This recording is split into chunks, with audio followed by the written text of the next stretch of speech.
Hello friend, চলে আসলাম আবার তোমাদের কাছে একটা নতুন ভিডিও নিয়ে।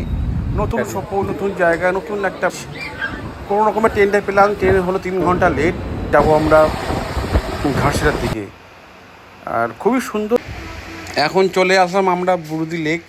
এই বুড়দি লেকে বোটিং হয়, এখানে স্পিড বোটও আছে, প্যাডেল বোটও আছে, চাইলে আপনারা করতে পারেন এখানে। তা আর এখানে দেশি মুরগির মাংস পাওয়া যায়, খুবই সুন্দর, খুবই টেস্টি। কিন্তু সেটা আমরা আর চেষ্টা করে পারলাম না, যেহেতু আমাদের অনেক লেট হয়ে গেছে। আমরা ধারাগিরি ফলসের দিকে যাব, তারপরে আমরা হোটেলে যাব। আর এখন চলে যাচ্ছি আমরা ধারাগিরি ফলসের দিকে। ধারাগিরি ফলসের দিকে একটু ট্রেক করতে হয়, হালকা ট্রেক করে যেতে হয় আর কি। গুটি গুটি পায়ে আমরা চলে আসলাম ধারাগিরি ফলসের দিকে। ধারাগিরি ফলসটা খুবই সুন্দর, আর দেখার মতো, চোখে দেখার মতো। বেশ ছোট্ট একটা ব্রেক, একটু খাওয়া দাওয়া, তারপরে হোটেলে চলে যাবো আমরা। এটা হলো আমাদের হোমস্টে। হোমস্টে একটু ঘোরাঘুরি, তারপরে দুপুরের খাওয়া দাওয়া সেরে একটু রিল্যাক্স,